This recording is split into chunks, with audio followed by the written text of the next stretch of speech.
గన్నవరం మాజీ ఎమ్మెల్యే వల్లభనేని వంశీ దాఖలు చేసిన పిటిషన్పై విచారణను ఏపీ హైకోర్టు ఈ నెల 22కి వాయిదా వేసింది. అక్రమ్ మైనింగ్ కేసులో గన్నవరం పోలీసుల పీటీ వారెంట్ పై వంశీ హౌస్ మోషన్ పిటిషన్ దాఖలు చేశారు. తనకు ముందస్తు బెయిల్ మంజూరు చేయాలని పిటిషన్ ద్వారా కోరగా తదుపరి విచారణను ఎల్లుండికి వాయిదా వేశారు. అలాగే బాపులపాడు నకిలీ ఇళ్ల పట్టాల పంపిణీ కేసులో నూజివీడు కోర్టులో వాదనలు ముగియగా హనుమాన్ జంక్షన్ పోలీసులు మరో 2 రోజులు వంశీని కస్టడీకి ఇవ్వాలని కోరారు. ఈ కేసులో తీర్పును భోజనం విరామం తరువాత వెల్లడిస్తామని న్యాయమూర్తి తెలిపారు.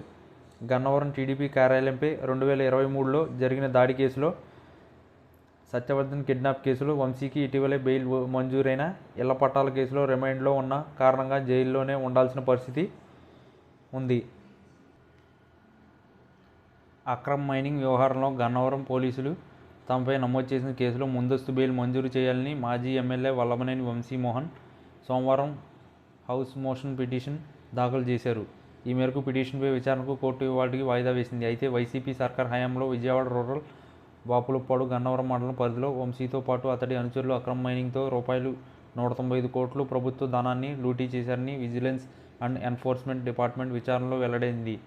అయితే గనుల శాఖ ఎండీ ఇచ్చి ఫిర్యాదు మేరకు పోలీసులు వంశీపై ఈ నెల 14న కేసు నమోదు చేశారు. సోమవారం వాదనల సందర్భంగా వంశీ తరపు న్యాయవాది శ్రీరామ్ మాట్లాడుతూ తన కంప్లైంట్పై అర్ధరాత్రి కేసు నమోదు చేశారని, ప్రతి కేసులోనూ యాడ్ చేర్చడం సరికాదన్నారు. అదేవిధంగా సత్యవర్ధన్ కిడ్నాప్, ఫేక్ ఇళ్ల పట్టాల పంపిణీ కేసును తిరిగి తోడి అక్రమంగా వంశీని అరెస్ట్ చేశారని వాదించారు.